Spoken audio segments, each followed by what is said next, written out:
electioneering process heightens, Governor Ben Ayade continues to receive presidential aspirants. Female governorship aspirants in the state promises to better the lot of the people if given the mandates. Plus, head of service of the Federation warns civil servants to stay clear from partisan politics. Details shortly. Good evening and thanks for joining us on the news. I am Uduak Etam. The Vice President of the Federal Republic of Nigeria, Professor Yemi Osibanjo, was in Calabar, the Cross River State capital, in continuation of his consultations ahead of the APC primaries for the 2023 presidential elections. The Vice President was received on arrival at the Margaret Ekpo International Airport, Calabar, led by the Cross River State Governor, who is also a presidential aspirant under the same party, and other party delegates and stalls. Paul Ebel completes the reports. Right from the airport, the atmosphere around the welcome by the people of Cross River State shows the nature of Cross Riverians towards visitors, especially of this caliber.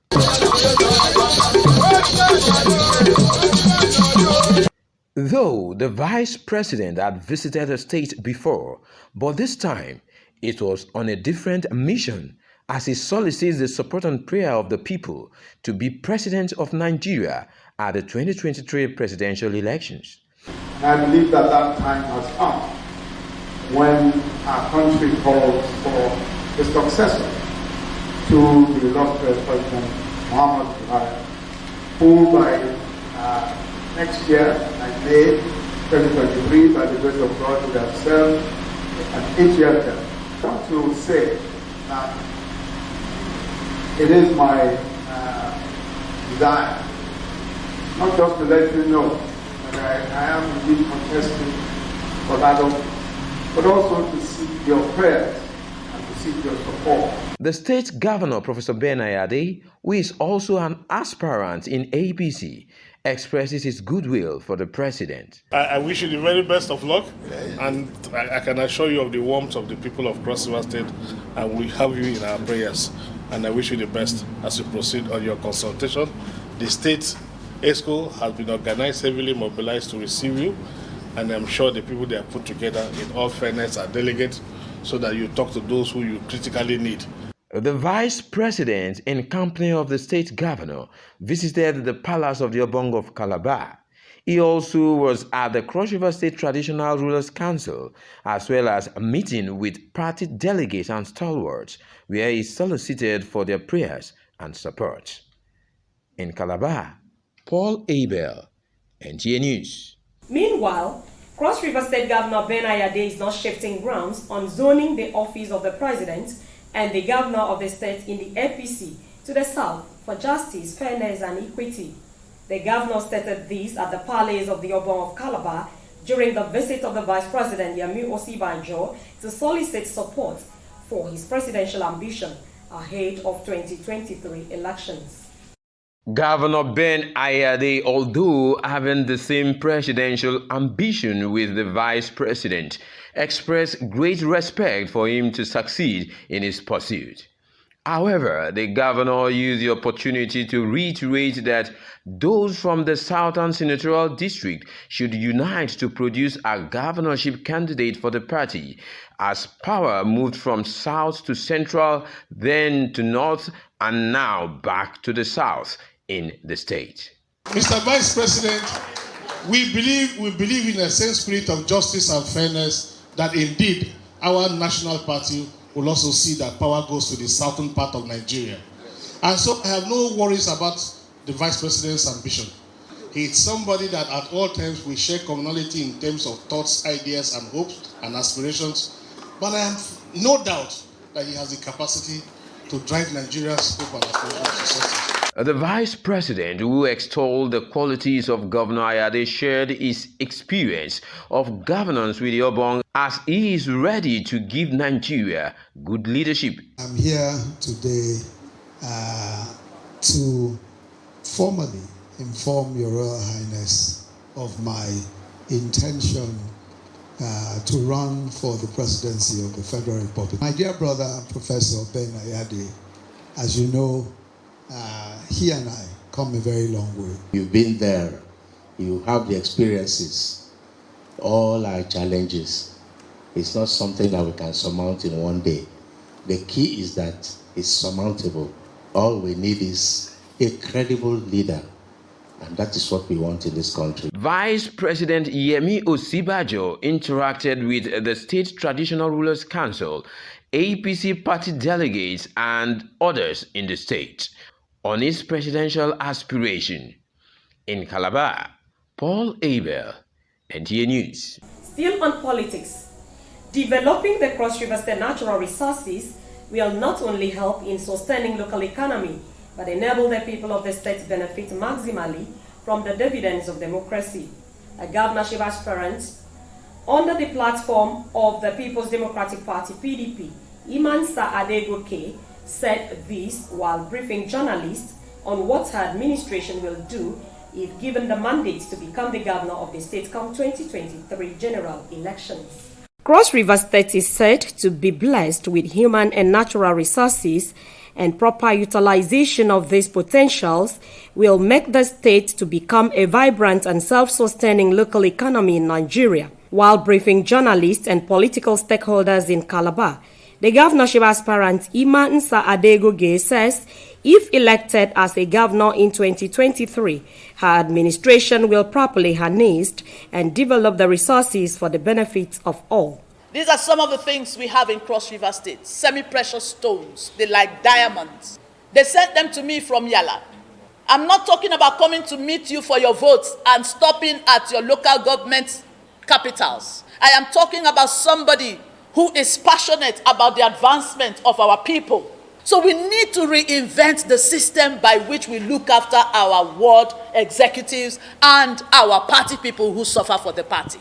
Think again as you go out and you want to cast your vote in the primaries. But this is my pledge. When you make me governor of Cross River State, I will execute this promise. She, however, promised to bring educational needs as well as health and infrastructure to the forefront of public concern through a deliberate policy roadmap, thereby evolving a new context in which there will be a broader attention for improvement. I am passionate about rural population because that is where the suffering is highest. Primary schools need to have solar-powered computers. It doesn't take anything to have them in our schools. We will have at least 1 or 2 of those model schools in each of the local government areas. We will train our teachers. The aspirant, who believes in equality, says it is important for all the party members to come together as one family for the purpose of good governance. In Calabar, Uduak Etam, NTA News.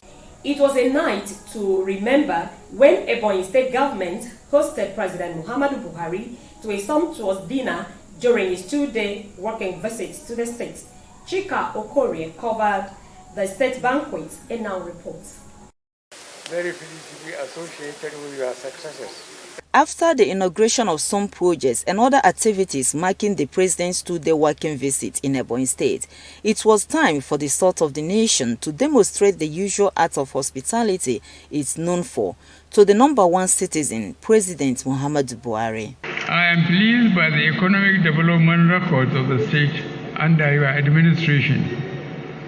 The wonderful network of roads, critical infrastructure, and investment opportunities that you have created. I have decided to accept the offer of your government to take over the University of Medical Sciences. The people did not take chances in showcasing their rich cultural heritage with different traditional dances entertaining Mr. President and other stakeholders. In Abakaliki, Chika Okorie, NTA News. You are still watching NTA Calabar News at 7. You can equally watch this newscast on our YouTube channel at youtube.com/NTA Calabar. A break now, the news continues shortly. Stay with us.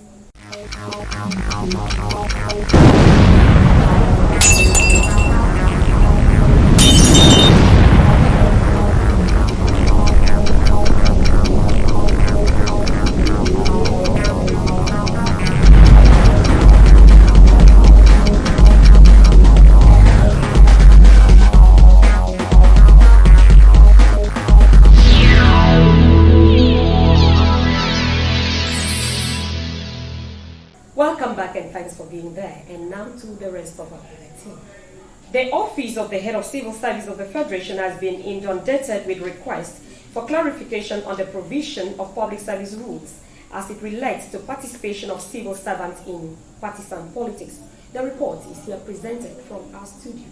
The legal opinion of the Attorney General of the Federation and Minister of Justice asserts that neither the 1999 Constitution nor the Supreme Court has authorized civil servants to engage in partisan politics. The provisions of Rules 030422 and 030423 of the Public Service Rules were not nullified by the Supreme Court. Hence, they remain in force and binding on all civil servants seeking to participate in nomination exercises or party primaries. Therefore, he maintains that all civil servants are strongly advised to be guided by the provisions of the Public Service Rule and legal opinion of the Attorney General of the Federation. A total of 1,761,338 candidates that applied for the 2022 Unified Tertiary Matriculation Examination have started the examination. The examination, which is computer-based, is being conducted in 755 centers approved by JAM nationwide. The exercise will last for 9 days from May 6th to 14 May 2022. The meeting to resolve university strike involving members of Senior Staff Association of Nigerian Universities SANU and Non-Academic Staff Union NASU with the federal government is to continue today to put finishing touches to the remaining grey hairs which could not be resolved yesterday. The Minister of Labour and Employment, Chris Ngige, stated this while expressing hope of a permanent resolution to the lingering university crisis. Another non-teaching university staff, which is also going to be engaged with the federal government after the meeting with the Joint Action Committee of NASU and SANU, is the National Association of Academic Technologists, NAT, that has also been on strike. Another good news, however, is that the meeting with university unions is beginning to yield a positive result, as the Academic Staff Union and Research Institutions has suspended its indefinite strike over unresolved issues with the federal government. The Secretary General of ASORI, Theophilus Nubaka, in a letter to the Ministry of Labour, has since directed members to resume work immediately. Abuja to Kaduna railway line will soon resume operations with additional security measures put in place. This report is presented here from our studio. Statement by the Nigeria Railway Corporation indicates that passengers will be required to provide their NIN registration for verification prior to purchasing train tickets for improved passenger profiling and safety on board. The corporation says it is committed to the safety of all passengers and staff on board the ill-fated AK9 train service and will continue to collaborate with security agencies to ensure all persons being held are rescued unhurt and reunited with their families soonest. In compliance with Mr. President's directive, the corporation calls on anyone still looking for a loved one or for updates to please contact the following numbers in NRC's Situation Room, Mrs. Lola 080233-10145, Mr. Mahmood 07038356015. The NRC continues to express its profound gratitude to the security agency's continued support, especially for the security cover availed its officials and staff at the incident site. The corporation stated that the damaged rail track as a result of the explosion has been completely laid, and the Loco 2502, which was involved in the incident, though not damaged but trapped at the Rigasa and due to lack of access routes, has now been crossed to the Idu workshop for proper examination. The Supreme Court of Nigeria has declared the Rivers State government the sole owner of the disputed oil wells of Akeni and Nidi, which the Rivers State and Imo State government have been in court. The judgment was delivered today by the Supreme Court of Nigeria in favor of Rivers State. The governor disclosed this when he addressed Rivers stakeholders at Government House, Port Harcourt. He also said that the court directed that the 15 billion naira 13% derivation accruable from the Akini and Nidi oil wells over the years that was paid to Imo State government should be refunded to Rivers State government. Israel and Morocco have agreed to train Nigerian youths on modern farming techniques under the National Young Farmer Scheme. Musa Aliyu reports that the scheme was introduced under the National Agricultural Lands Development Authority. The report. Israel is ranked among the world's best when it comes to irrigation farming techniques, while Morocco is among the best in animal husbandry. It is in the light of this that Nigeria went into partnership with the two countries to train her youths. 200 farmers and agriculture entrepreneurs from the 36 states have been selected to go to Israel for the training. So our aggressive farming also is a program that the youth of Nigeria should buy into, because it's for the Nigeria and Nigerians, and by extension, our neighboring states. Because when we have enough, we'll begin to export more. We are already exporting, but we have to export more. Hassan Atiku and Ifunaya Ekot are among the 200 farmers who have received their traveling documents for the Israel trip. I'm very happy that I'm one of the beneficiaries to this trip. And I want to appreciate the effort of the president by bringing youth to farming, because building the youth is building the nation. I believe educating, if we know the right ways to do things, then the practicing, doing it well would be easy. So coming back, it would be to shed light, shed more information, solid information on what we have seen and what we have learned. This opportunity will help me to acquire more knowledge about farm and to improve my own farm business. And now to help me to encourage and engage my fellow youth, to train them and to tell them what farm is all about so that they can go back to farm. The National Youth Farmer Scheme was last year inaugurated by President Muhammadu Buhari as part of strategy towards encouraging the unemployed to pick interest in agriculture. Musa Aliyu, NTA News. To end the news, a recap of the major stories. Governor Ben Ayade has continued to receive presidential aspirants as 2023 electioneering process heightens. Female governorship aspirant in the state has promised to better the lot of the people if given the mandates. It was also in the news that the head of service of the Federation has warned civil servants to stay clear from partisan politics. That is it on our news tonight. Thanks for watching. Good night.